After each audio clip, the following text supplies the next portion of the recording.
Okay, so welcome to week one of the Zoom classes. So this lesson is going to be on Mac 4861, 4862. Um, so week one for Mac was basically on strategy and risk management. What you should know, strategy and risk management accounts for about 4 to 8% of the entire exam question paper from a psycho perspective, and I think also from a UNISA perspective. Um, you must also know that strategy, risk management, and governance is a important topic from a psycho perspective, but also it is not. We don't need to know it in depth because it is a specialized area, and strategy really comes with experience and so forth. So they're not going to require you to do hectic strategy sessions and all of those type of things, but rather you will have to comment on strategy, and you will have to analyze a given strategy using SWOT analysis, using PESTEL, using Fortis 5 forces. Then from a risk management point of view, they will ask a little bit more. So from a risk management point of view, they would expect you to identify a risk, and you would have to come up with a mitigating factor, or response, a risk response. So just keep that in mind. It comes up quite often, almost in every exam. So just be aware of that. What they're tending to link with strategy, risk management, and governance is two other areas, and that is ethics, and the second thing is integrated reporting. Now, integrated reporting only takes place at the end of the year. Yeah, I think it's the last chapter of the syllabus. So then they'll bring it in. But just keep in mind, although integrated reporting is right at the bottom, right at the end of the year, they will integrate it somehow with strategy, risk management, and governance. So please note, from a psycho point of view, it is important, and hence the universities take it seriously. The reason being is such an important aspect from a psycho point of view, because psycho wants the CAs to be more well-rounded and be able to add value in different stages of a business. So when it comes to strategy, strategy is about creating value. And hence, the CA needs to play a critical and a pivotal role in that space. And when it comes to risk management, in many, many cases, risk management governance sits with the CFO. So therefore, you kind of need to know how to deal with it. And generally, something is considered high risk when it has a financial impact. So I guess that is also the reason why it would sit with the CFO. So I've been at Old Mutual, I've been at Signia, and in both cases, that function of risk management sat with the CFO. Although they had specialized lawyers, specialized people in the risk, but the ultimate responsibility was the CFO, because the CFO was responsible for finance, and it is responsible for what they call it, legal and regulatory reporting. So just keep that in mind. So that is why it's quite an important aspect of purposes. Okay.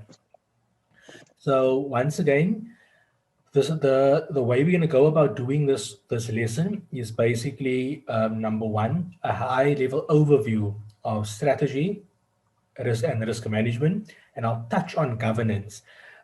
In the MAC course, so what you must know, governance play a critical role in strategy, risk management, and governance. That word governance. However, the governance related topics is mainly focused within auditing. So you need to make sure you know governance from an auditing perspective, and you're going to have to link it to MAC. That is why in the academic world, the MAC lecturers fight with the auditing lecturers, because the auditing lecturer says no, risk management sits with them. Then the MAC people say, no, no, risk management sits with them. They like trying to compete who it sits with. So what you should know, Psycho see it as a separate topic. However, they do test it under the MAC section, but the governance aspects comes from your auditing topic. So we won't go into the governance related stuff. When you study auditing, you need to link it to the section of the work. So please be aware of that. So we're going to do a high level overview on strategy and a high level overview on risk management. Then I'm going to share with you, I'm going to show you, you can go download it yourself. I'm going to show you how risk management fits into the real world by showing you one of the listed companies, the integrated report. And I'll show you how they set it out in the integrated report so you can see a real world application thereof. And then we're going to cover a question. The question is very quick, so it'll probably take like 30 minutes max. This is generally going to be only 8 marks, 10 marks, which is what you kind of expect because the percentage of the syllabus, it's quite low. And then also, while we cover strategy, I want to share with you an article I read as to how Jeff Bezos looks at strategy. So it's a little bit different. It's a little bit different to the traditional way of looking at strategy. Or when I say traditional, basically how we study it, how the textbooks explain it. Whether executives actually apply the textbook style in the real world, I'm not 100% certain, but that is generally the case. And I'll show you also, I think I have something where I saw in the integrated report as well, but then I'll share how Jeff Bezos thinks about it. Okay, so you can just see a little bit of a different perspective. So how you'd actually go about in the real world. Let me just quickly share the link quickly. I never got it. Just give me 1 minute. I just want to share the link.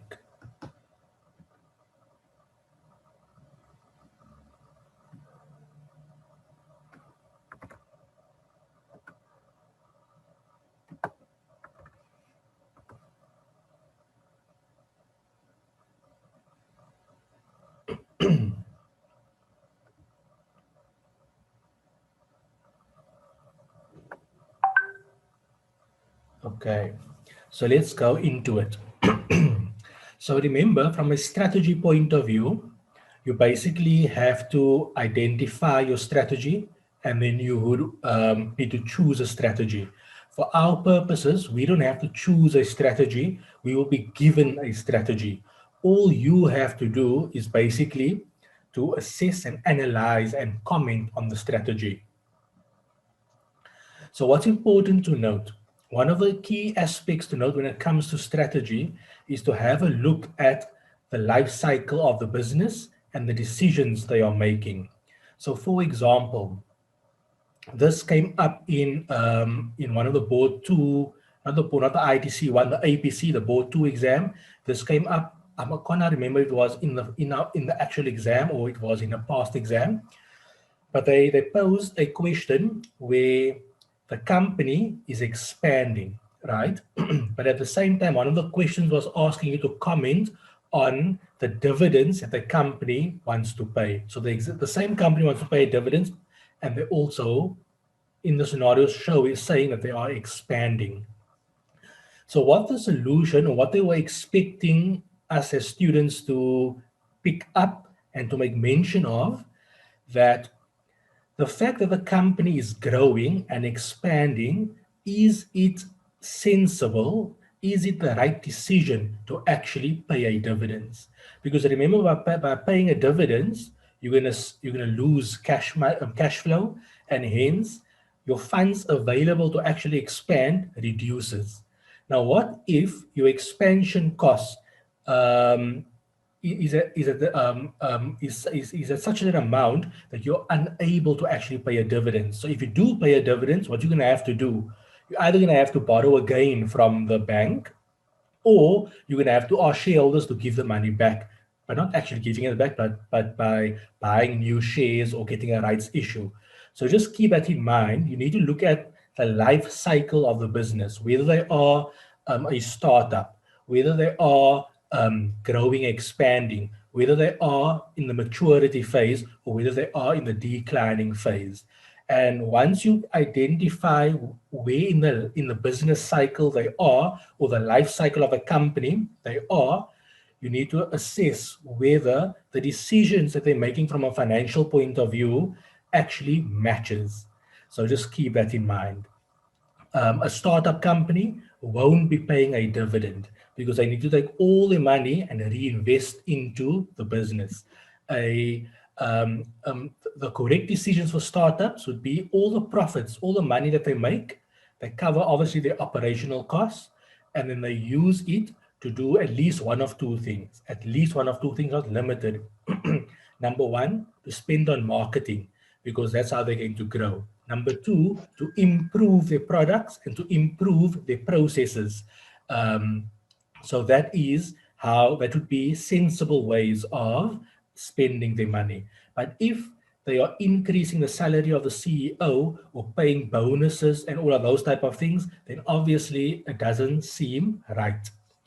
The next, in your maturity phase, generally a company that is mature means that they're operating at a point where they can't expand anymore. In that case, they will then take money and then spend it. When I say spend it, as in distributing it in a form of a dividends to the shareholders. So just keep that in mind. We must make sure that from a strategy point of view, that what they are doing with their money, whatever the decisions they have in mind, fits in with the current life cycle or stage of the business.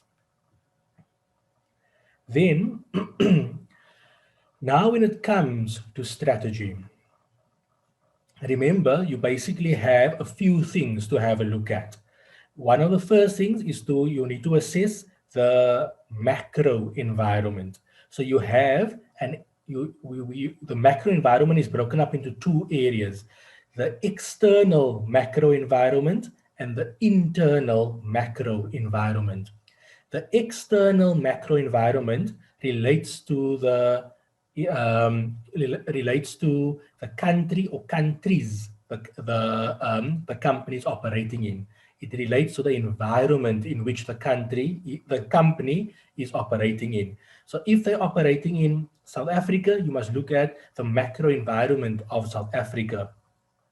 If they are a multinational, so for example, like Woolworths operates in South Africa. They also operate in Australia. So when they analyze the environment, they're going to analyze South Africa as well as Australia.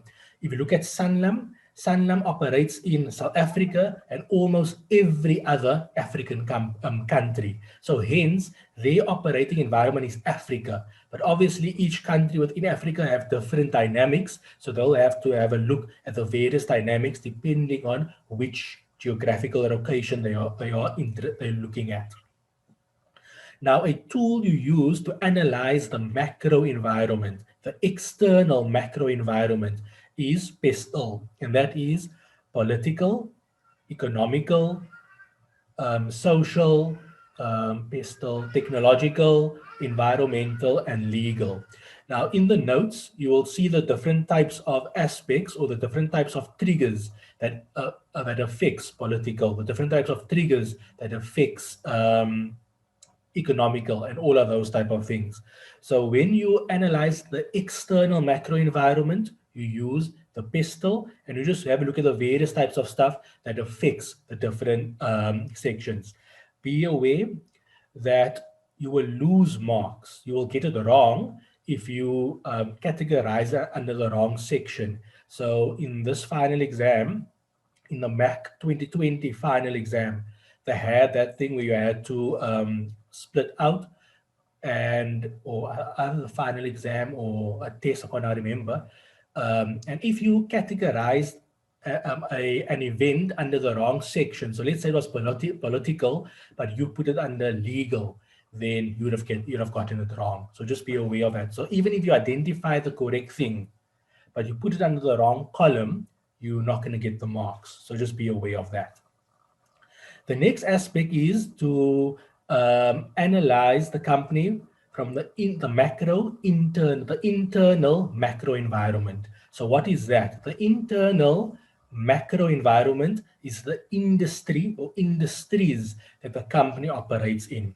So the tool we use to analyze a company and the industry in which it operates in is using Porter's five forces.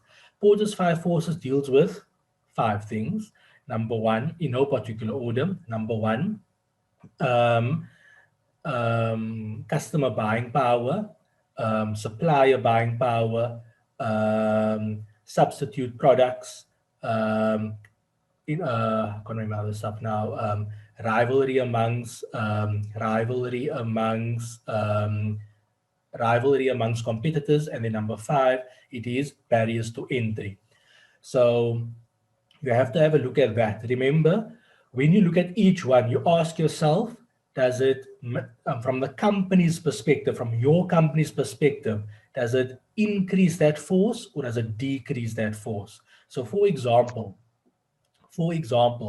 if you look at um, ShopRite, right? Just imagine ShopRite was only ShopRite. It did not have Checkers and all the other stuff. It was only ShopRite, and they negotiate with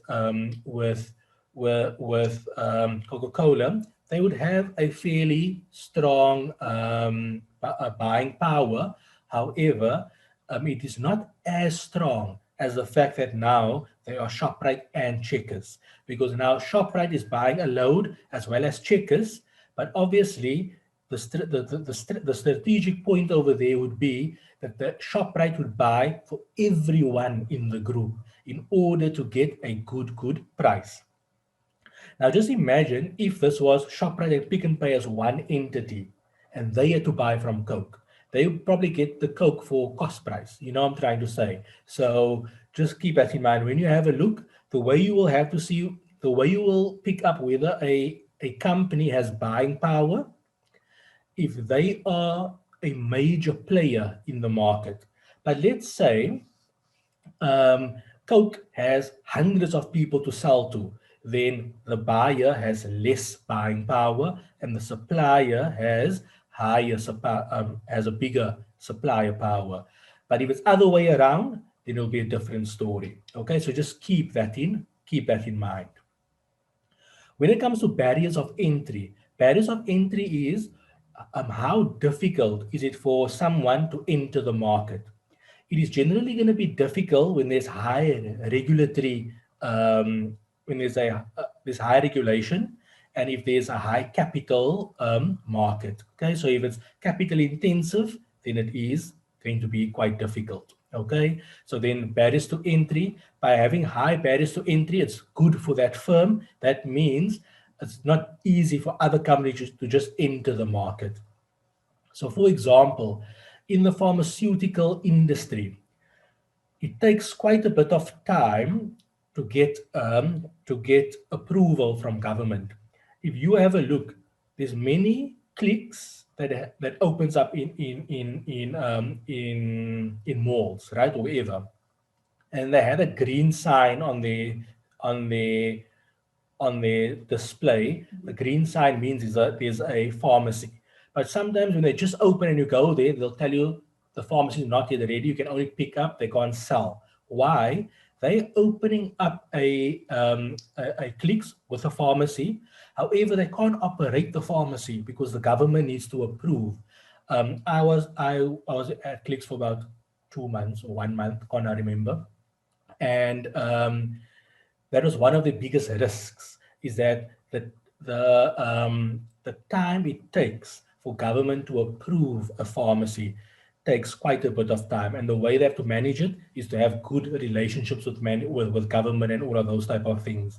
So just keep that in mind. So it's difficult for someone just to enter the market. So although Clicks can does have an operating license for a pharmacy, but each time they open up a new store, that store needs to be approved. So it takes quite a bit of time. So that is like high barriers to entry. So it's not easy for someone else to come in. Obviously, with the big shops, for example, like Pick and Pay, ShopRite, and all of those type of things, um, they obviously have a lot of connections and contacts and so forth. So for them to open up is a little bit easier than just you and I. And that is like in Click's environment, that is a threat to them. Pick and Pay, ShopRite, Woolworths, Spa, all of them are also intending to move into that area. But it's going to take some time before they get approval. And that's why what is Click's mission is to make a stamp and be the authority, and be the leading company in providing pharmaceuticals to the general public. So just keep that in mind, barriers to entry plays a huge role. Then you have a substitute product. So a substitute product, if there is an easy substitute, then it's not good for your company. But if there's a high substitute, then it's kind of good for your company. For example, like for Coke, what's an easy substitute for Coke? It is basically Jive. And remember, you mustn't just look at it from a gas point of view. You must have a look, what does Coke achieve? So it's basically to quench a thirst.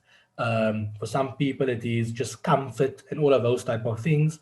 So although from our perspective, we would think about it as only Jive or well, Pepsi, whatever, but it's actually much larger than that. It can be, um, it can be, for example, juice. It can be water. It can be an energy drink. So those are all possible rivals.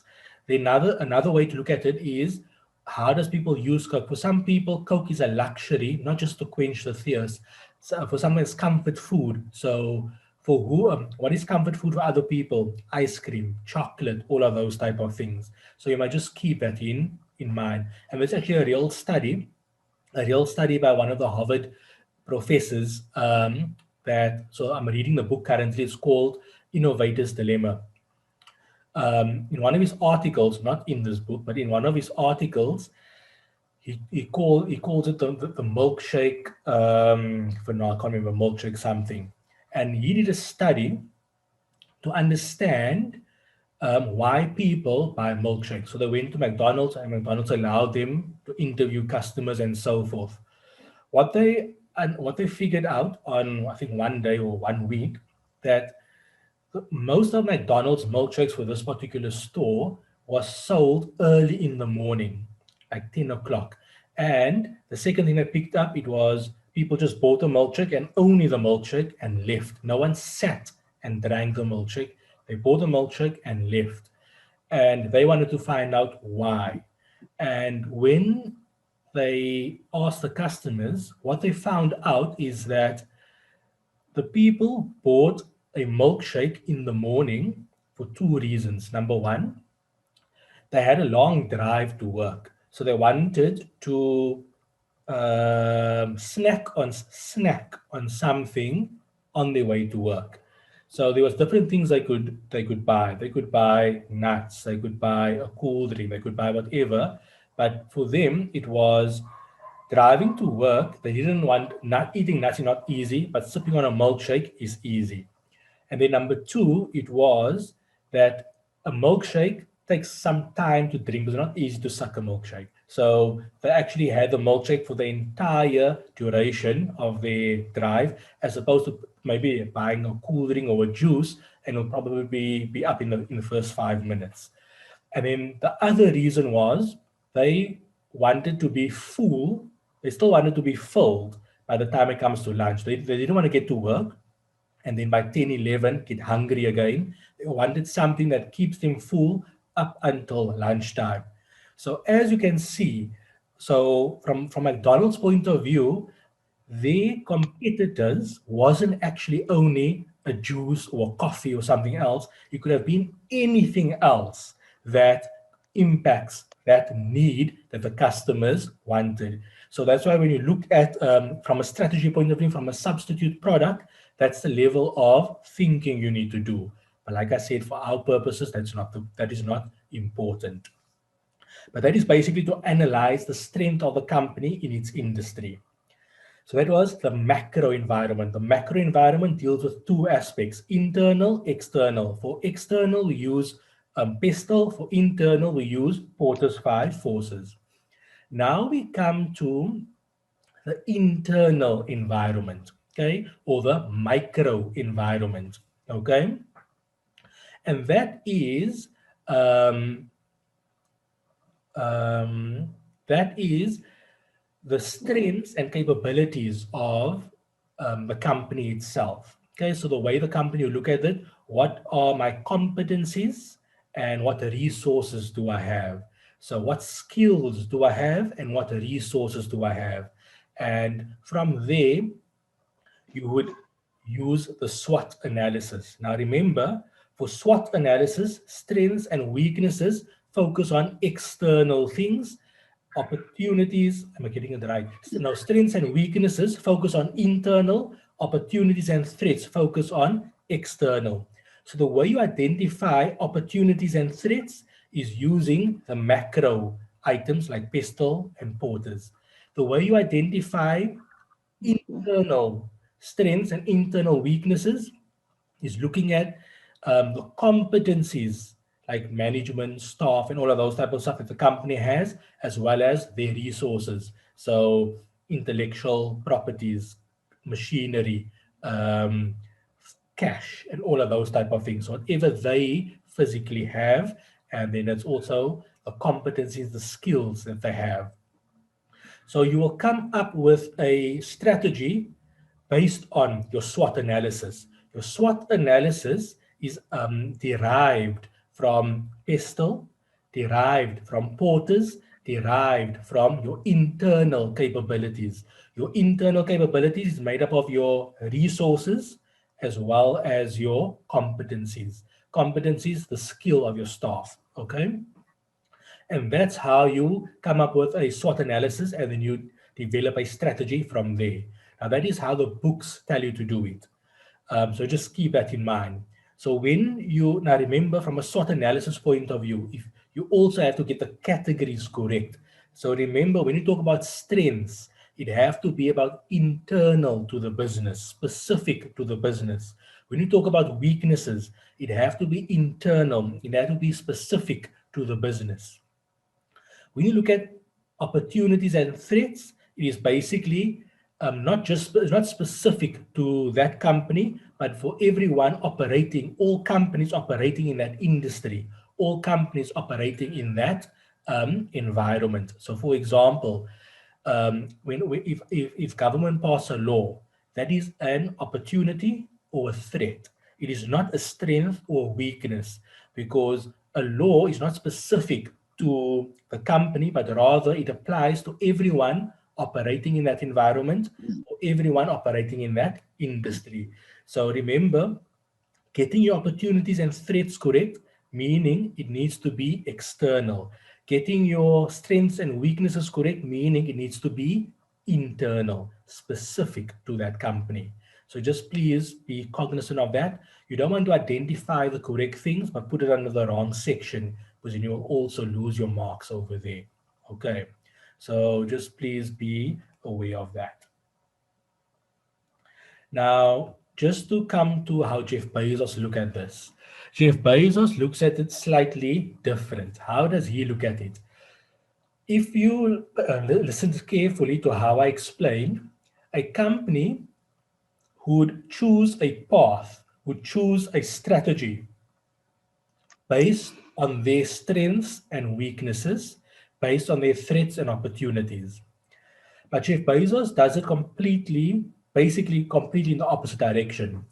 He tells his executives. So this is an article that I read that two of his executives did an interview with some company, and these two executives wrote a book about Jeff Bezos or about their time at Amazon and how Jeff Bezos actually builds such huge, successful businesses within Amazon.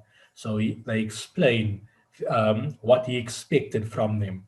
So these two guys, the one was responsible for AWS, and the other one was responsible for the department. There was one, I can't remember the name of the department, but basically the one project his department was responsible for was the Kindle. So they explained a few things. So they said that Jeff Bezos is very, very, very strict on customer obsession. So it's all about the customer. And what does that mean?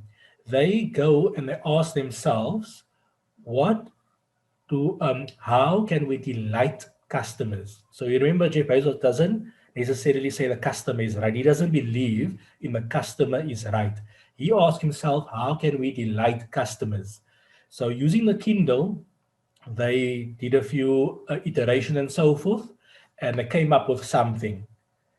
Now that they know what they want, because this is what customers need, and this is what would delight customers, they then ask themselves, okay, do we have the resources and the skills to build this?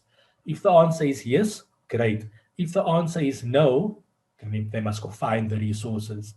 Now, this is very different to how we learn. We say, do we have what resources and what skills do we have? Now we say, okay, what can we create? He is saying, what do we need to create to delight customers? Now let's see if we have the skills and capabilities. And if we don't have it, we go get it. And that's what separates him and companies like him compared to other companies. And I think about it like, if I was very far from strategy and risk and so forth at Old Mutual, but just from conversations from various people, Old Mutual, at least the old Mutual, they're coming to be a little bit new, but the old Mutual used to do what skills and resources do we have, and then how do we use that to create something? And that is why there may be lag. Whereas what Jeff Bezos does is like, what what will delight customers? That is his customer obsession. What will delight customers? What does customers need? And then they will say, okay, what resources do we need? So you might just be aware of that. It is something you can bring up in your exam, but just a caution from a psycho point of view. Psycho wants you to mention things that is apparent. Something that is apparent is something that is sitting within the scenario. Then you can go beyond. Don't go beyond and ignore what's apparent. You will lose a lot of marks. So just be aware of that. So just think on the traditional way of thinking and think on how Jeff Bezos think, and you can see Elon Musk's think the same, and you can see the two types of companies, or I mean, you can see the companies that the two of them build. It is $1 billion companies that would most likely become $1 trillion companies because they think very, very different to the traditional way. And like for example, in that Jeff Bezos in that article, this guys are explaining when I can't remember, I think it was for the Kindle, this guy had to present something to Jeff Bezos, and he said he brought something they do like market analysis. They went in-depth research, and he felt like, okay, cool, he's going to take it now. He did great research, and he gave it to a document to Jeff Bezos. Jeff Bezos like paged through the document and literally like probably not even 5 minutes and asked him one question: "Where's the mock-up?" Meaning, Jeff Bezos wasn't wanted to know. He wasn't interested in all that research analysis. He wanted to see how is the website going to look and how is the website going to interact, because he wanted to see the customer experience before anything else. And all that guy's hard work, he had to stop and he had to go back to the drawing board, first come up with a mock-up before he came with before he comes with all that research analysis. Now, why I'm telling you this is I'm going to share a screen with you just now regarding life healthcare. And now remember, the customer obsession is one of the four core values of Amazon. So Amazon have customer obsession, long-term thinking, and an innovation craze. So it needs to be very innovative, and it must have a long-term thinking. Long-term thinking means, um, so Jeff Bezos' rule is whatever they decide now, whatever they're working on now, only comes to life in 3 years' time. So Jeff Bezos have a rule. These guys was explaining as well that to go fast quickly, you go slow. So he's slow, take 3 years to do something, and that's how he's going to grow fast. That's the long term thinking. So, whatever they did was based on their core values. Now, I'm going to share with you Life Healthcare, and Life Healthcare follow a similar approach, but we will actually be able to read. They will tell you we base our strategy based on our core values and on something else. So I'll share with you just now. But just keep in mind the different approaches um, to tackling something. So, from a strategy point of view, for our purposes, when I say our purposes, I'm talking about when you answer an exam question, not necessarily when you do something in the real world. So, when you answer an exam question, you're going to use PESTEL, you're going to use Porter's five forces, and you're going to use SWOT analysis. And remember, the SWOT analysis is based on PESTEL, Porter's five forces, and a company's internal resources and capabilities. And then don't forget, from a strategy point of view, you need to identify where in the company life cycle they are, and if their decisions is contrary or in line with that. So just keep that in mind. Okay. Now we come to risk management. With any strategy, there's going to be a risk. So, with any decision you make, there's going to be a risk. And hence, risk management is coupled with strategy. The way you're going to have to deal with risk is follow a risk assessment process. Okay, so the risk assessment process looks something like this. I'm going to share with you a screen quickly.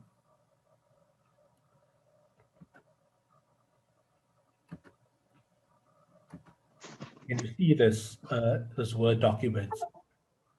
Can you see this?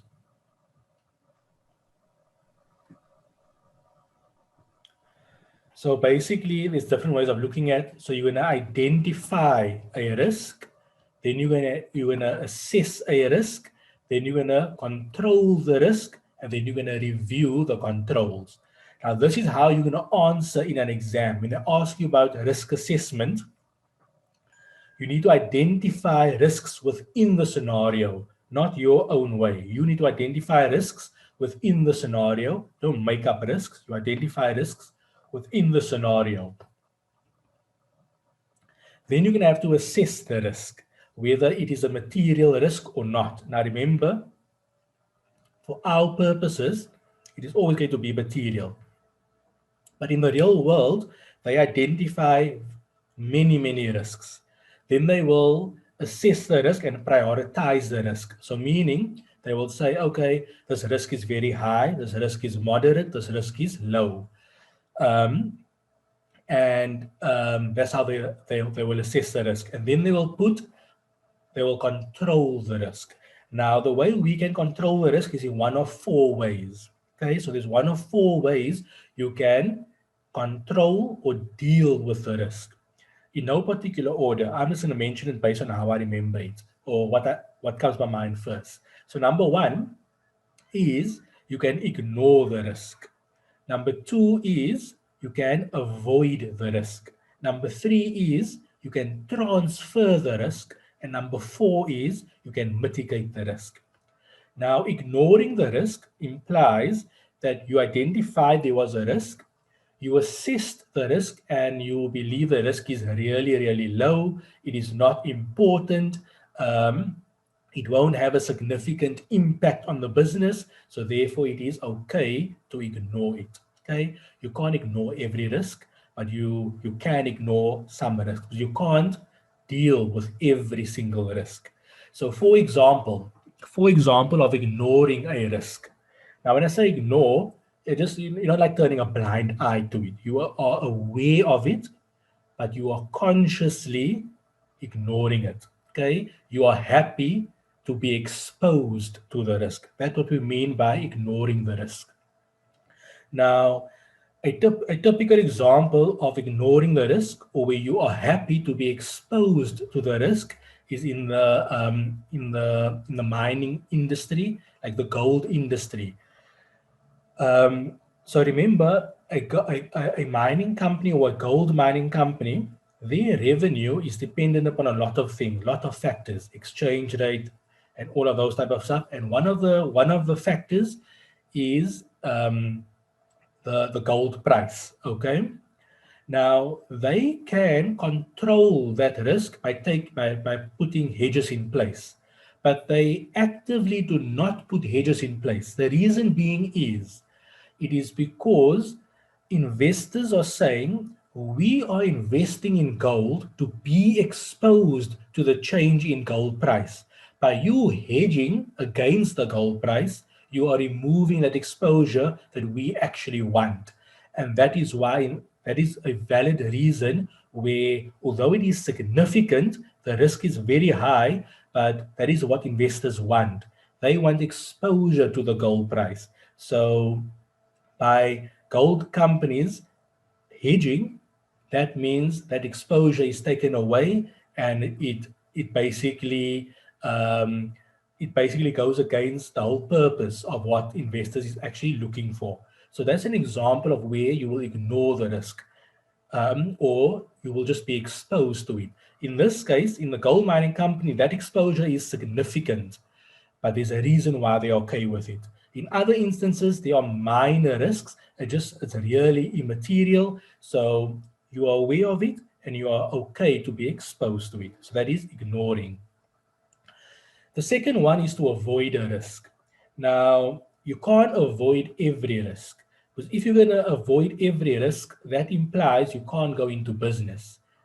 You get me? So if you're going to avoid every risk, that means you can't be in a business.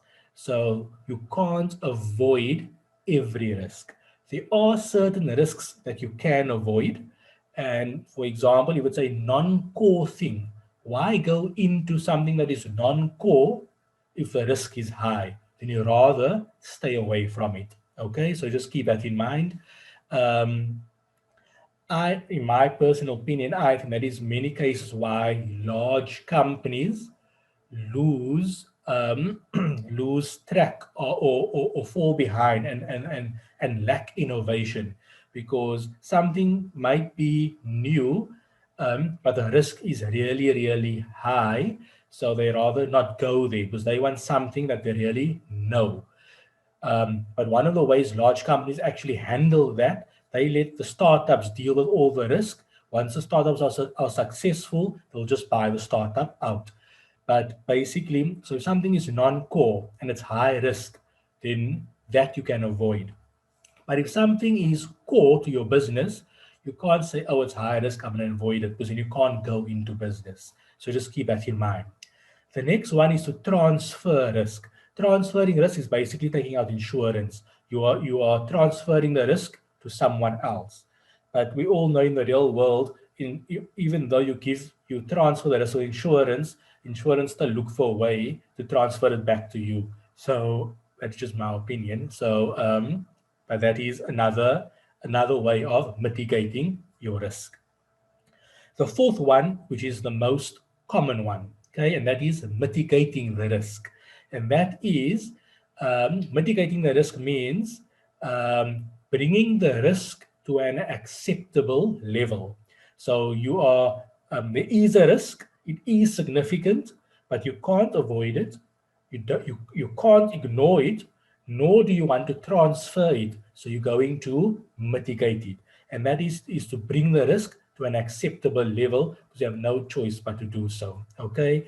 So just keep that in mind. So as you can see, in an exam, you're going to have to identify the risk. And you're going to have to, when you identify, you have to bring some context to it, or describe the risk. Then you have to assess the risk, whether it's high, medium, or low, meaning the impact on the business from a financial point of view. Then you're going to have to deal with controlling the risk. How do we say you can control it or deal with the risk? In 4 ways: ignore, avoid, transfer, mitigate. And once you have put in a control, you have to regularly review those controls. So now I'm going to switch over to Life Healthcare, and you can see how they do it in the real world. But before I do you have any questions?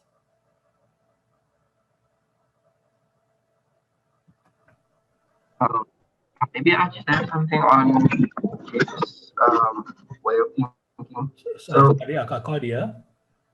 can you hear me? Yeah. Who's Yeah, talking? cool. So I, Oh, Fakir. Yes. Akif.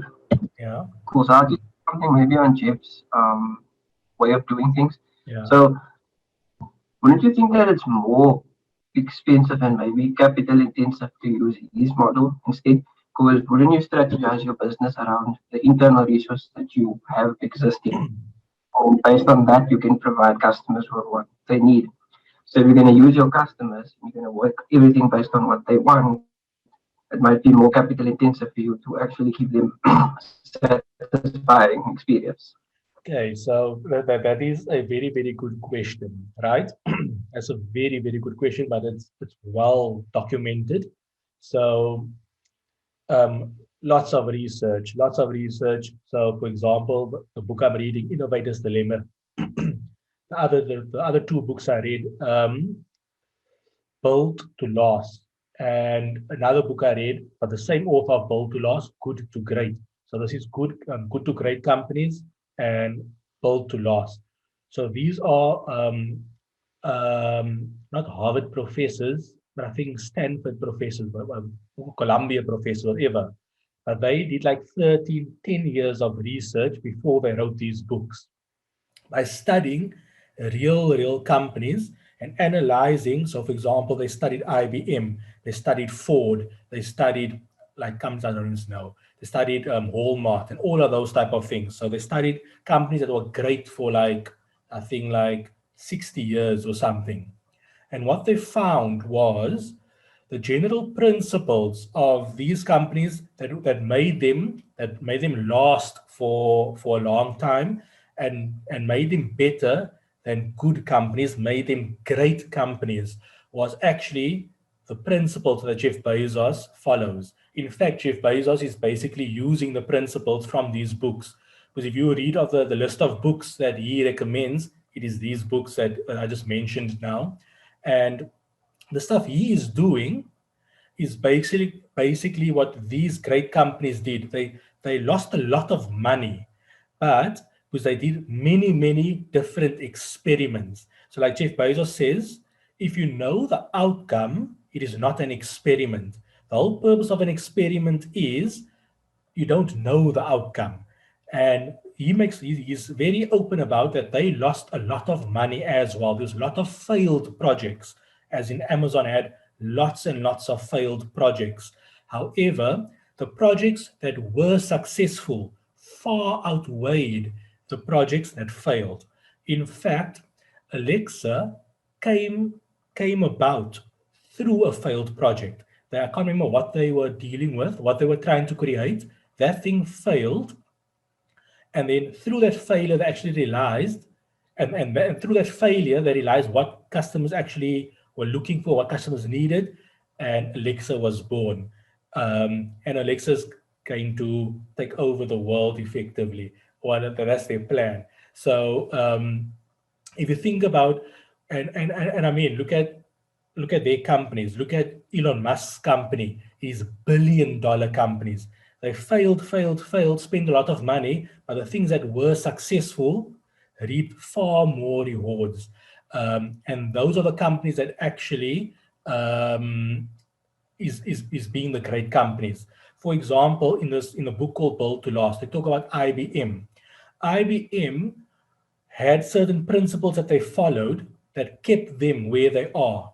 But what caused them to fail was actually they lost the values that they had that made them great. They stopped doing the things that made them great, and that actually made them lose out. So yes, it is a lot of money, costs a lot of money to do it, um, but if you take the risk and it works out, you will reap the reward.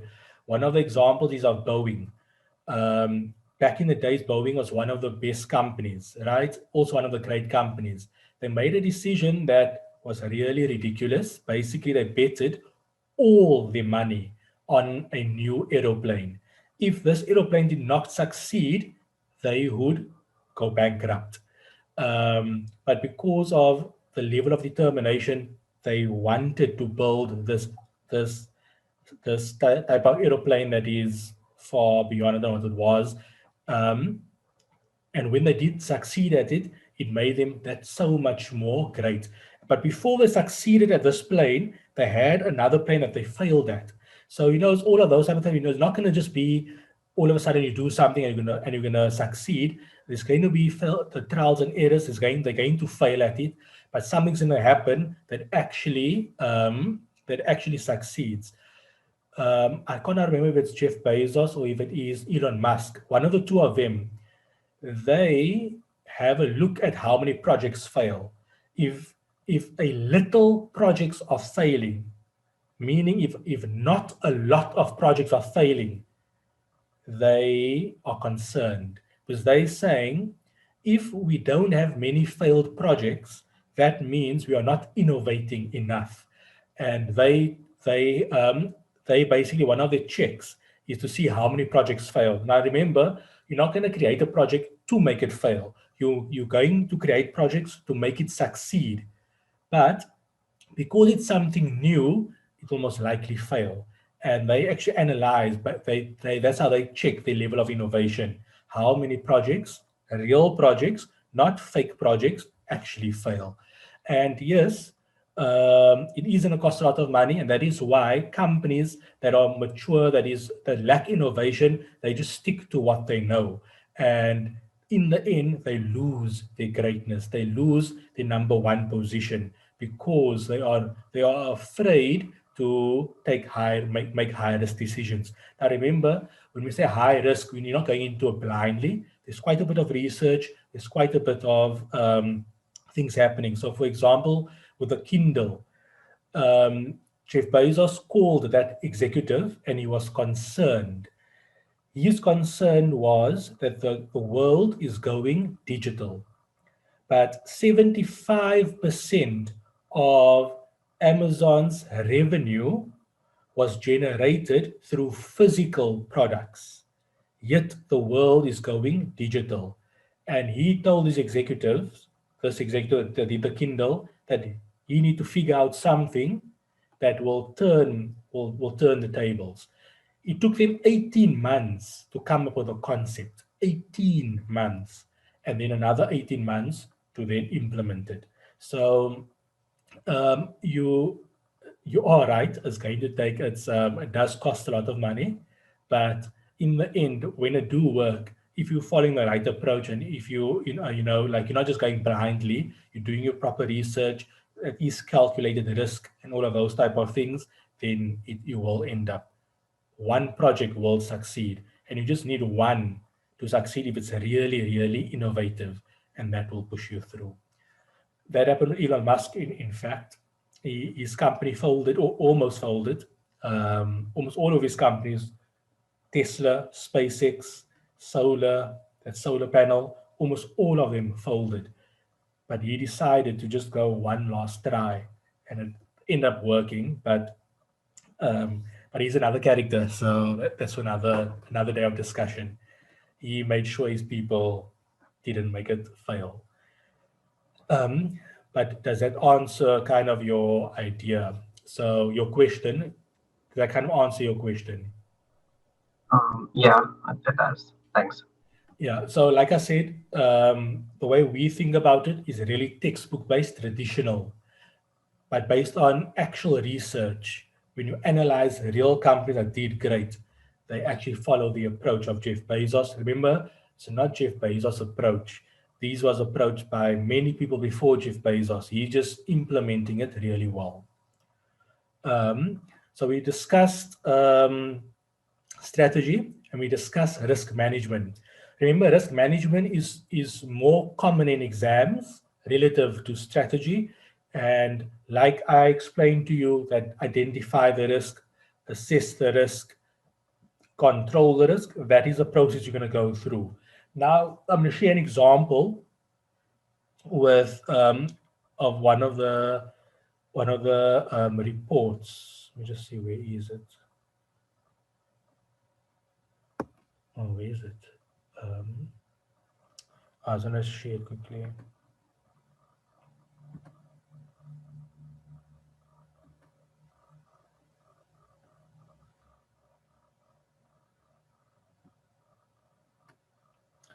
Okay, so you should see it now. Tell me once you see it. Can you see this report? This is, if you Google, you can Google Life Healthcare Integrated Report 2020. So you just Google this here, Life Healthcare Integrated Report 2020, and this is what you get. I'm going to start on page 46, but before I start on page 46, I'm going to go right to the top. So this is Life Healthcare's annual report. Okay, I'm going to share some stuff here quickly with you. I don't want that, don't want that. Okay, is it this? No, I don't want that. Okay, so this is something here I wanted to share. No, not that. Okay, yeah. So under the assurance, the way they mitigate a risk is three ways.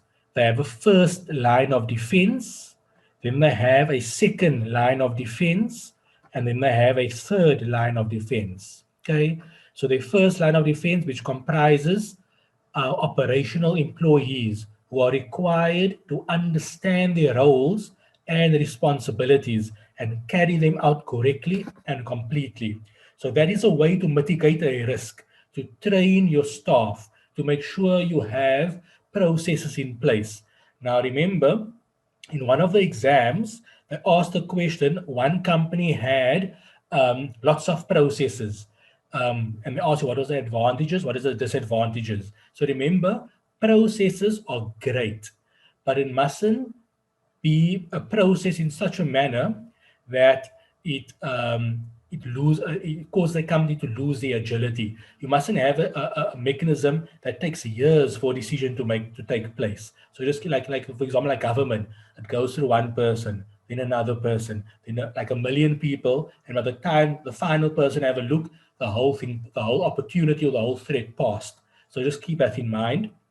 Processes are good, but it mustn't hinder the advancement of the company. It mustn't hinder innovation. Processes must support innovation. Processes must support the agility of the company. So a first line of defense, you can see the way this is a real company now. This is Life Healthcare, one of the listed companies in the healthcare industry. So they are a hospital, okay? So which comprises our operational employees who are required to understand their roles. So the question is, how would employees understand their roles and responsibilities and carry them out correctly and completely? So how they understand their roles and responsibilities, going on training and all of those type of things.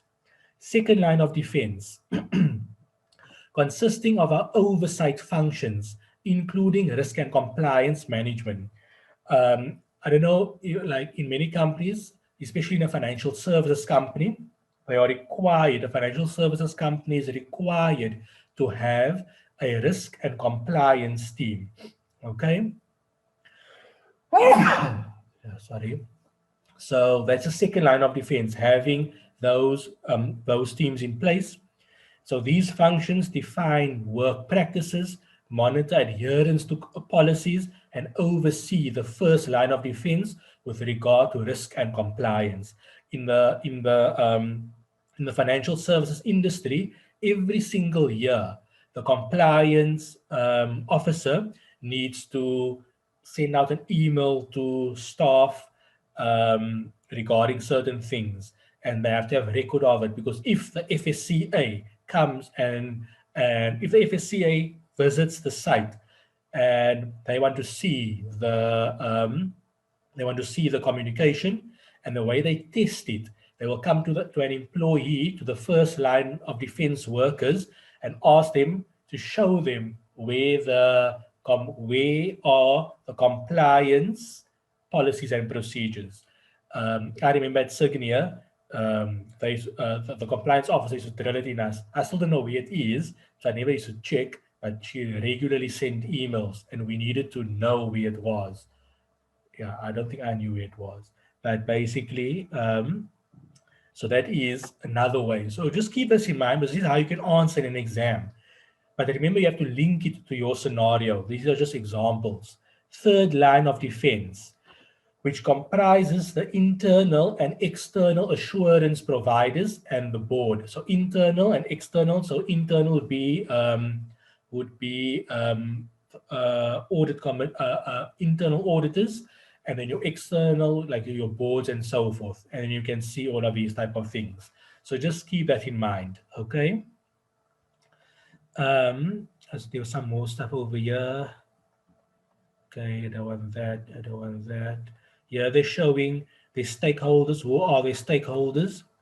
So these are the key stakeholders. So anything that impacts them would be a high risk. Material matters, COVID-19, labor relations, healthcare funders. Healthcare funders, those are medical aids. The cost of care, that's an important one. Because remember, not too long ago, the Competition Commission ran an inquiry into the private healthcare industry to see whether the private healthcare industry was colluding or for charging exorbitant prices. Then we have specialized skill shortage. This is a very, very high risk for hospitals. So it's a link also to labor relations and employee retention. So the specialized skill shortages in South Africa, there's a high shortage of nurses and qualified doctors and so forth. Like clicks, that is one of, I think they say number 2 risk, or the number 1 risk. Not enough for what do you call it, people? Pharmacists, not enough pharmacists. So same thing here, nurses and doctors. The other thing also is that a hospital can't employ doctors. That's another risk that they have. They're not allowed. That is why at hospitals you will see various practices and doctors have their own offices, but a hospital can't employ a doctor. They can only contract with them. So that is a law. Then you have equality of care standards. Then you have government relationships. Government relationships is very key. Like I said, for clicks, why government relations are key. If they want to open up a new pharmacy to speed up, they need good relations. For a hospital, before they can have a new bed in the hospital, it needs to be approved by the government. And you will see somewhere in this document, they will tell you the number of beds they intend to expand in the next year. So remember, the number of beds determine the number of patients they can have at any given point in time, and that means the amount of revenue they can generate. So part of a hospital's expansion is increasing the number of beds, but they just can't go and increase the number of beds. The number of beds that they want to increase need to be approved by government. So in some cases, you will see they'll say, next year we want to expand by 1,000 beds. Of the 1,000 beds, 200 beds are already approved. So now you know if the hospital management actually execute, they can, at the minimum, increase by 200. But they will obviously try to have a further 800, but they first need government approval. The other way a hospital expands by opening up more hospitals, but once again, they're going to need government approval. And another way that they expand their business is by the number of offerings. And that is how hospitals compete with one another. What do they offer? Do they have a heart section? Do they have a kidney section? Do they have a radiology section? And all of those type of things. But each time they want to open up what they would call a new wing, they need to first get government approval. And that is why government relations is so important. Then you have increased relations, and then cybersecurity is always a factor. Financial services, cybersecurity is very high risk. And why this is also even more high risk is the fact that they are of the POPI Act. So just keep that in mind. So I just wanted to see real world how those things look. There's just one more thing here before I go to the actual risks. I wanted to show you something. I can't remember the page. Okay, so here you can see vision, mission, purpose. This is linked to strategy, right? So remember, the strategy here is the strategic growth pillars, the strategic pillars, which will be linked to their mission, vision, and purpose, and all of those type of things. Remember, in strategy, you want to see that you don't want a company to have a certain vision, but the strategy they take takes even a complete opposite. Okay, then there's the core values. There's something else I wanted to show you here. I'm going to find it.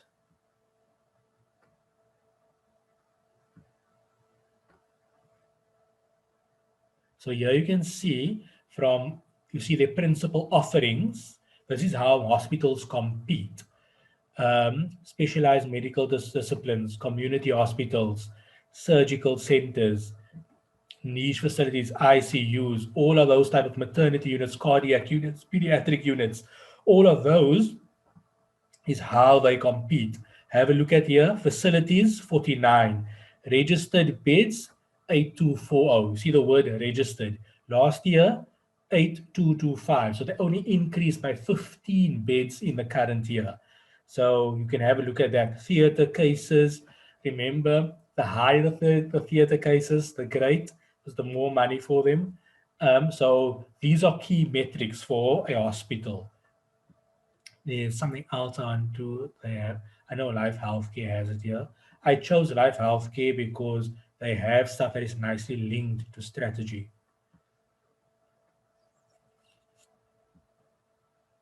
So I'm going to find it.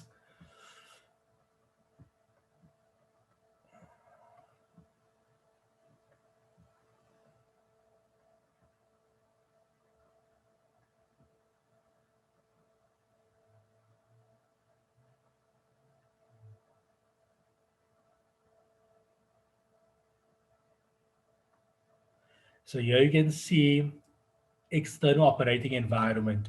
For you guys, when it comes to ITC and all of those type of things, and especially for board 2 exam, you must read reports, and you just look for certain pages, and then you can learn about the industry on a high level.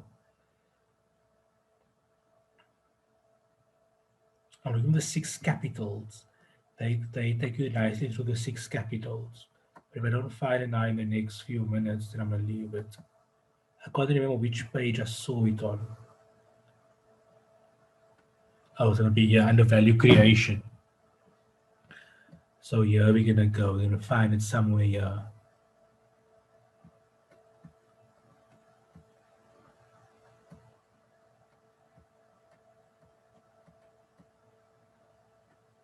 Here we go. So have a look over here. You don't need to know this now, right? But this is going to happen towards the end of the year when you cover the 6 capitals and integrated reporting and all of those type of things. Integrated reporting falls under financial reporting, but basically, so here's the 6 capitals. So they explain how the 6 capitals fit into their business. So the human capital, social and relational capital, natural capital, you have physical capital, you have finance capital. So just keep that in mind. This is a nice thing that will to show you how it actually gets used in the real world. But now let's go on to so you can see here they have human capital, they have social, natural. I don't see the other ones, but okay. So on page 46 is coming to the risks now.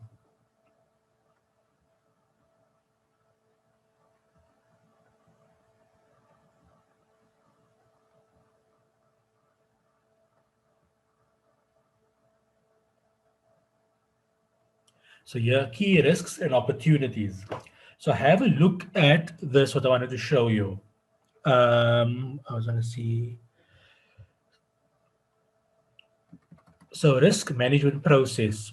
Our risk management process are fundamental to our business and align with our core values and strategic focus. So remember, your strategic focus needs to fit in with your vision, your core values, and your mission. Okay, so your vision, mission, and core values needs to inform your strategic focus. As a result of your strategic focus and whatever strategy you take, no matter which strategy you take, there will be risks attached to it. And hence, you're going to have a risk management process. So there you can see the risk management process. The board is ultimately responsible for governing the enterprise risk. Okay, we all know that. So they say this is done by implementing an enterprise risk management strategy and framework that considers risks are also monitored according to their nature, potential impact, and likelihood. So remember, that's important. So when you assess your risk, when you assess a risk, you're going to have a look at the likelihood it occurs, high, low, what did I say, high, medium, low. And so what impact it would have and what is the likelihood it would occur. Something can have a high impact if it does occur, but the chances of it occurring is low. It will be for the board to decide how they want to deal with it. So just keep that in mind. But that's not the important aspect. Here we go. So here we have number one, assessing the risk. So remember we said identify the risk. So what do they identify as a risk? The funder risk, they identified as a risk. Then you need to describe and provide some context, okay? And then you will have to, so when you identify the risk, with identifying the risk, you describe it and you give a context. That's number one. Number two, you then want to assess the risk.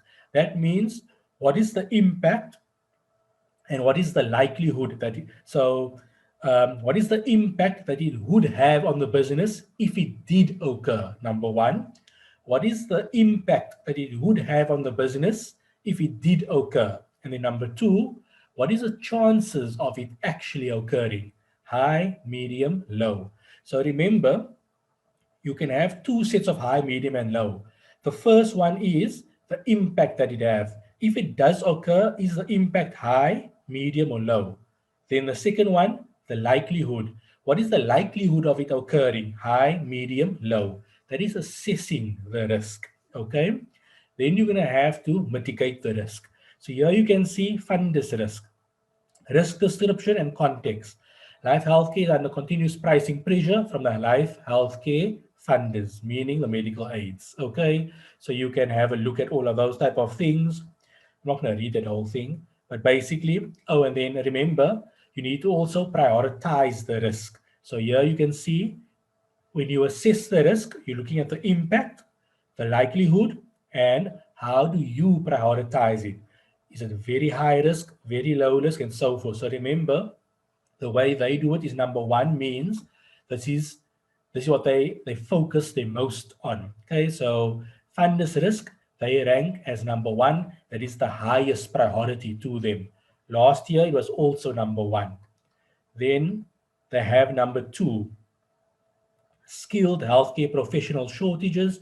So last year, it was ranked number three. So they say there's a general shortage of doctors in South Africa and Polish healthcare markets, okay, because they operate in South Africa and Poland and wherever else. So remember, they call it risks and opportunities. So remember, with every risk, you can find an opportunity. Depends how you see it. So they say, what opportunity do they have? Assisting to alleviate critical skill shortages. through our interventions and position as Life Healthcare, as a business supporting our associated healthcare professionals. So just keep that in mind. Some of your questions can ask you to identify risks and opportunities, or look at a disadvantage, or look at also at an advantage. So the same thing, risk, opportunity, disadvantage, advantage. Okay, so just keep that in mind. I'm not going to go through all of them, but here's how they address the risk. So in the first part, they identified the risk and they assessed the risk. Okay. So identifying the risk meant they said skill shortage. And with identifying the risk, they gave a description and they gave a context. So remember, description, what is the risk? And then a context specific to the industry, the company, or something. Then they also did the second part and they assessed the risk. That is the likelihood it would occur and then the magnitude of it. So magnitude meaning the impact it would have if it did occur, and the likelihood that it would occur. And then you also prioritize your risk, whether it is high, low, whatever. They don't say high, low, or medium. They go 1, 2, 3. Okay, now how do they address? So remember, number one was fundus risk. So the first thing how they address is relating to fundus risk. So how do we address this risk? What is this risk? Fundus risk. So they're saying delivering excellent quality and cost-effective care. So remember, the fundus risk is that medical aid is pressuring them on the pricing that they are charging. So how are they going to mitigate? How do they address it? By trying to supply still excellent quality care, but more on a cost-effective manner. Another way they address it, implementing an appropriate pricing strategy, focusing on efficiencies and input costs. So that's how they address. So remember, you need to think about, are you going to ignore the risk? They can never ignore it because it's quite a high risk to them. Are they going to avoid? They can't avoid it. Their business is made from, they make their money from medical aids. How? Because they make their money from customers or from patients that want high quality care, and these patients pays the medical aid. Patients expect the medical aid to pay the full amount. Patients don't want to cover something out of their pocket. So therefore they can't avoid it. They can't transfer they can't transfer the payment to someone else. And so therefore they're going to have to mitigate it. Okay, so that's how they mitigate. If you can have a look, a typical student like you and I, when we think about mitigating risks, we only think about hedging. Remember, hedging is not the only thing. We're not talking about hedging, we're talking about derivatives like interest rate swaps, futures, and we're not talking about that's not how you only address a risk. So if you look at these real world examples, you can see how they addressed a risk. Okay, and then here they're putting on the side who it impacts. Okay, so you're showing who it impacts. And then what do they show? The related material matters. So remember, right at the beginning, they told you what the material matters are. So they're saying this risk affects these material matters that they mentioned right on top. And then they're telling you they have a first line of defense in place, they have a second line of defense in place, and they have a third line of defense in place. We know what is the first line, we know what is the second line, and we know what is the third line. We look at this one, when it was the shortage of skill, they only have line 1 and line 2. They don't have a line 3. Because remember, what can an internal auditor do? What can an external auditor do regarding skill shortage? Nothing. Okay, so, and then this is what impacts, and this is how they deal with it. So for example, a transparent recruitment and retention strategy exists that includes providing bursaries, sponsoring programs to specialists, and facilitating continuous professional development training for them. So that is how they deal with how they mitigate the risk. Okay, by having a recruitment and retention strategy. Now remember, you can't just take generic stuff that you see here. For example, in the pharmaceutical business, before some laws and regulations came into play, let's say Bernardo, for example. Bernardo would what they would do, they would send a doctor or some specialist to represent them at some conference. Okay. What used to happen after to make sure that that this specialist is well looked after and that this specialist stays with them. They used to, after the conference, they would send the specialist on a trip wherever they want to go. So rules and regulations came out to say that can't be the case, and the the flight ticket for the specialist needs to be wherever the specialist is. It must be from that to the conference, and from the conference back to where the specialist came from. So, for example, let's say I'm a specialist doctor. I'm in Cape Town, and let's say the conference is in the UK. The flight ticket that Bernardo can give me is from Cape Town to the UK. Obviously, I have to go from Cape Town to Joburg, from Joburg to the UK, but you get what I'm saying. And then back from the UK on the same day, while assuming the conference ends early. But if the conference ends late, in the very next day, from the UK back to Cape Town. I can't go to Dubai, can't go to the United States, I can't go wherever they want to send. I can't go to Sweden, I can't go to Switzerland. I have to go straight back. Um, and in some cases, it's actually quite onerous because it's quite strict. I can't remember the details of it, but it's quite very, very strict. Um, and so just keep what you call it.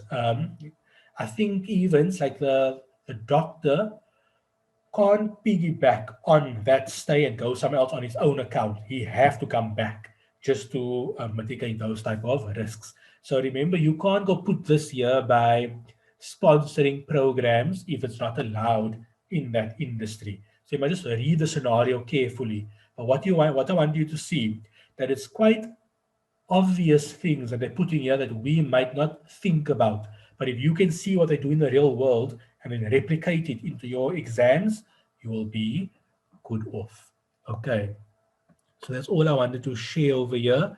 So remember, as you can see, here you can see the process happening in the real world, identifying the risk. And that is stating the risk, giving a context, describing it, assessing the risk. That is showing its priority, how high, how low. Life healthcare, don't say low, high, whatever. They say one, two, three. Then you need to say the impact it may have and the likelihood that it would occur. That's assessing the risk. Then you want to address the risk or control the risk in one of four ways: avoid, ignore, transfer, mitigate. Most risks you're going to mitigate, like they mitigating over here. So just be aware of that. And then remember, what is part of the risk management team, they have to review and monitor how effective your controls are. So that is basically strategy, risk management, governance. Remember, governance is like your board, King 4, Companies Act, and all of those type of things. Ethical, what do you call it? I think CPC, CICA's ethical standards. But that details you will deal with in auditing. But remember, you have to link it over here. Before we go through this question now, this question is very quick, it's only 8 marks, so it's not going to take long. We're just going to talk through it. Do you have any questions?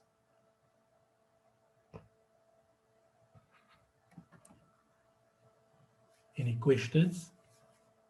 No, yes.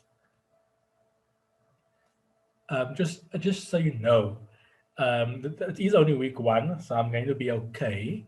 But these classes are not going to be purely me going to discuss. I'm going to ask you for some input, and that is why maybe from next week or so forth, you're going to help me answer some questions and so forth. And that's why you need to prepare. So once you're required to prepare for a question, I'm going to expect to ask you, and you must be able to answer me specifically relating to the scenario. In this case, it's different, but based on the content, do you have any questions? No one? Okay, so let's go to the scenario. Just see, where did I open it now? So I'm going to go fetch the scenario. So just open up that, I sent it in an email.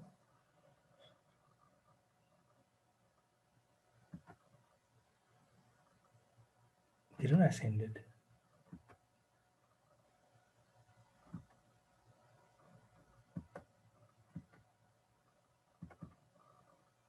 Yeah, so I sent an email with the Mac final exam of last year. Just open up both the required and this and the actual question paper.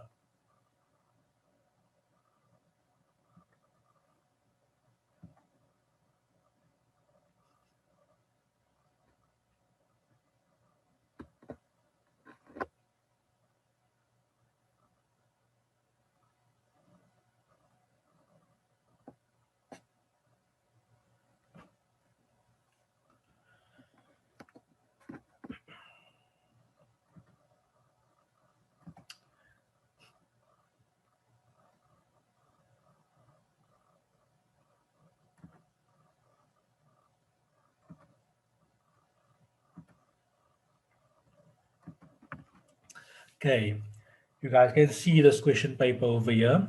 So be aware.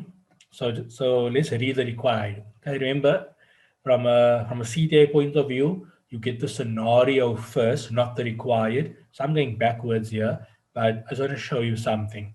We're going to just talk through.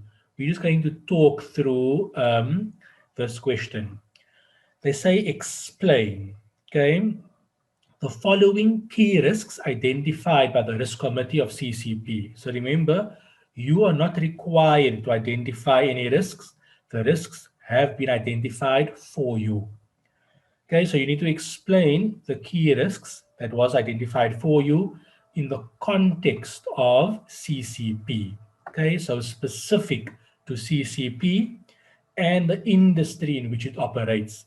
So now they're telling you, please do not talk about PESTEL. That's what they're telling you. Don't mention PESTEL, because PESTEL relates to the macro environment in which it operates. So that is national, international.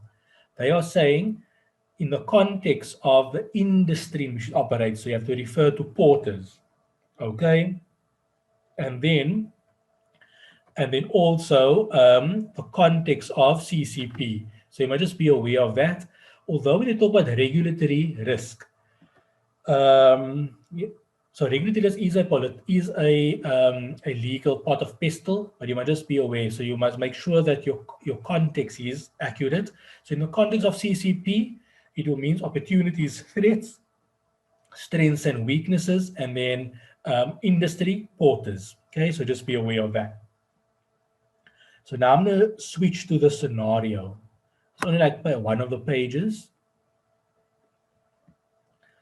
So you should see this page. I'm only going to read the background and the letter. Okay, so the background and the letters, I'm going to read part A and part B. Part C, this is that capital budgeting question we covered that is on YouTube. Part D is financial results. You don't really need this. I think this was for the WAC question, or if it was, or no, it was a financial analysis question. And then here's a takeover, which is the takeover is obviously for mergers and acquisitions. So that is about it. And then giving additional information. Okay, so here's nothing. Okay, so if it's additional information, it doesn't affect any risks. Takeover, I don't think that was in the required regarding the takeover. Part D, financial results. I think in this question, there was a financial analysis question. So this is got to do with the financial analysis. I don't think it impacts us in any way. This I know doesn't impact us because it's got to do with that capital budgeting question. So safe to assume that that we will only read part A and part B. Remember, when you read the entire scenario, you may pick up some more things, but we just do a high level thing over here. We will continuously cover strategy and risk management questions as we go on through the year, as we do more questions. Okay. So background and strategy. They say the Cement Company and Productions, CCP, was established in Pretoria in 1945 by the Van Wyk family and was South Africa's first cement plant. CCP is a resilient organization that has adapted and flourished through changing economic, technological, and political circumstances, becoming a leading provider of quality cement. CCP has expanded internationally and is operating in various countries, specifically in Africa. Cement manufacturing is a complex process that begins with the grinding the required raw materials, which primarily includes limestone and clay to a fine powder. This powder is fed into molds for mixing and is then heated in large furnaces. The modules formed from the heating process is called clinker. The clinker is cooled by a rotary cooler and is mixed with water and other minerals in very specific proportions to produce cement. CCP's strategy is aimed at prioritizing the financial capital of the group. The board's main concern is to maximize shareholder wealth. So remember, there's 6 capitals. They are prioritizing one out of the 6 capitals, which is financial capital. So remember, we have natural capital, we have natural capital, financial capital, people capital. What was I can't remember other stuff, but basically there's 6 capitals. I can't remember all the capitals. So just keep that in mind. So they say the Chief Executive Officer, Mr. Van Wyk, annually writes a letter to the shareholders of CCP. Below are extracts from the 2020 letter. The COVID-19 pandemic really hit the construction industry hard, and CCP was no exception. The prolonged lockdown announced by government impacted production, liquidity, human capital, stock levels, and the overall morale.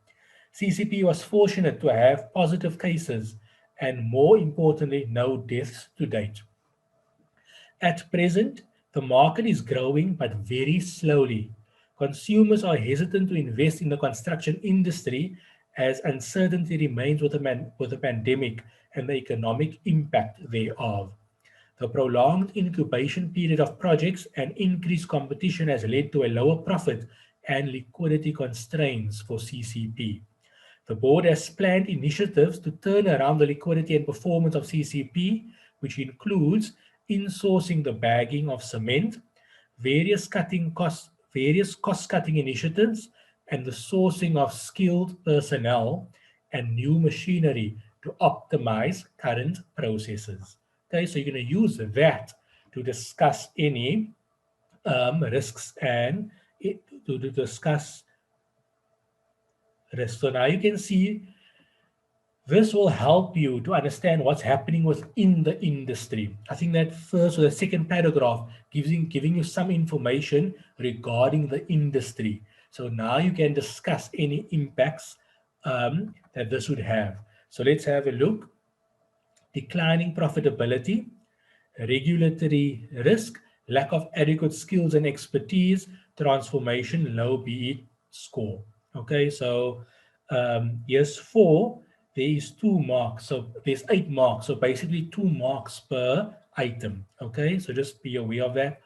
Remember, it's not always true that it's basically 8 divided by 4, but just for now, we can assume that. So declining profitability, you can see what is causing the declining profitability. What is it? It is the high competition in the industry. Okay, so high competition in the industry is a key thing. remember, with low supply and with low demand, your prices would be low, plus there's high competition. So that is also going to have an impact on your profitability. So that is a problem. And given the industry, or because of the pandemic, the industry is not going to be operating really that well. So that's gonna be a problem. So you can talk about that in this case over here. The regular and then declining profits. You can talk about cost cutting. Just an issue, just a comment on cost cutting. So what you must know regarding cost cutting, there's only so much cost cutting can do. I'll give you an example. Um, Last year, um, when Signia's results came out, our results was great, right? Especially given the circumstances, but especially like given COVID and so forth, but our results was really, really good. Okay. However, um, asset managers weren't too happy about the results. And the reason was our revenues and our profits grew, I can't remember, I think like more than 20%. So why I know it was more than 20% is because when your profits grow, when your profits is different by more than 20% based on what you expect, then you have to inform the JSE before the time. So we had to inform the JSE because our profits was higher by more than 20%.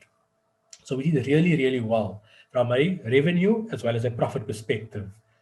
However, remember, a company like Signia, they generate money mainly through management fees.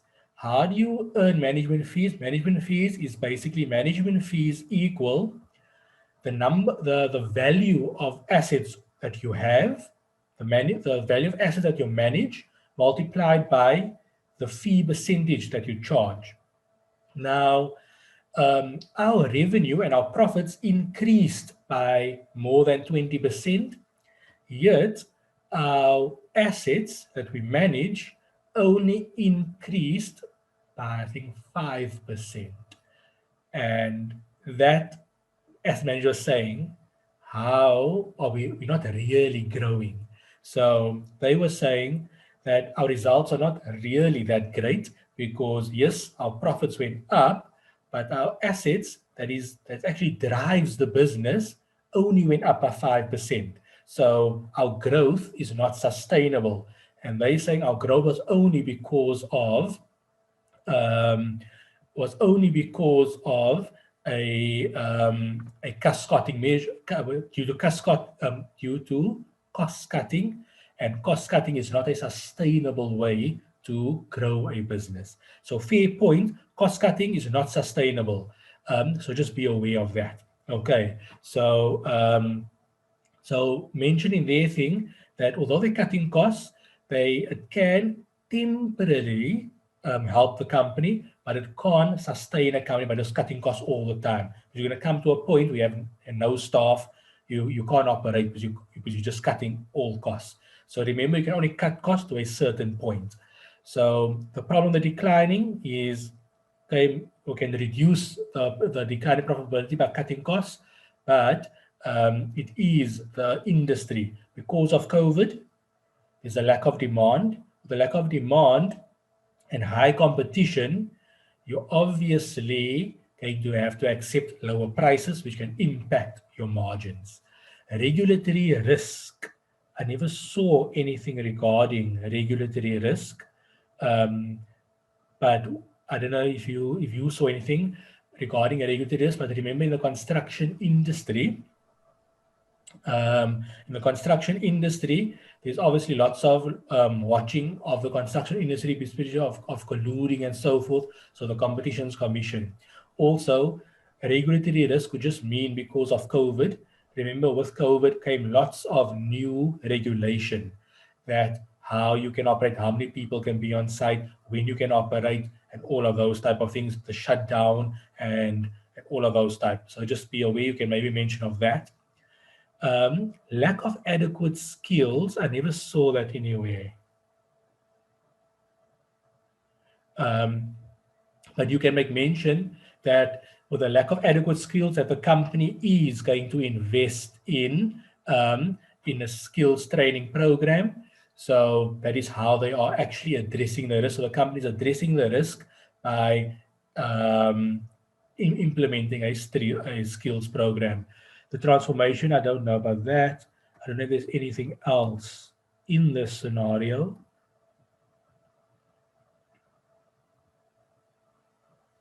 I don't see anything regarding BE. So I don't know if you might just make up something.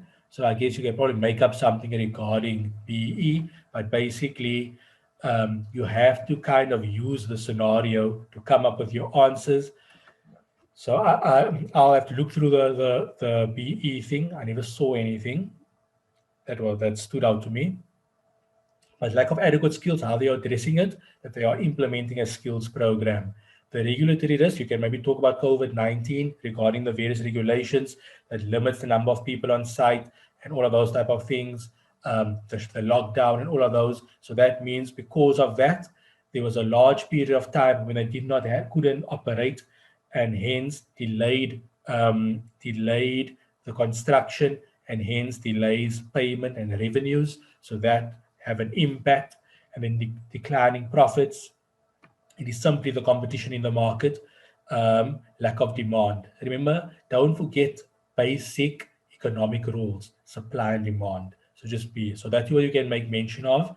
And I mean, it's only 8 marks, so you should be able to come something that is specific to the context of CCP. So remember the context. Generally, you'll find it under the CEO's letters, and then the industry was also in the CEO's letter. Remember, in the real world, when you want to understand an industry, just read 3 reports in the annual report.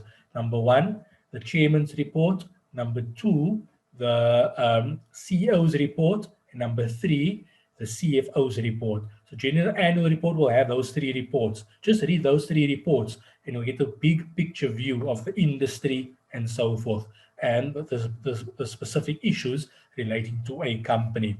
And then maybe here and there in the annual report, they'll talk about other stuff that affects the company and the environment in which it operates, but not everybody will mention that.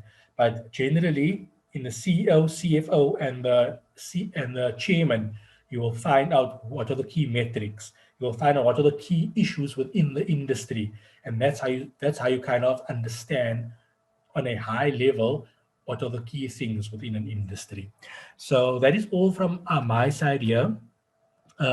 Just so you know, over here towards the end, we're not going to cover this now, but here you can see discuss the 6 capitals. Okay, so but when we come to that aspect, we will deal with it, and I think we'll cover this in integrated reporting towards the end of the year. That's all from my side. I'm just going to stop no, I can't stop the recording. Do you guys have anything you want to ask me?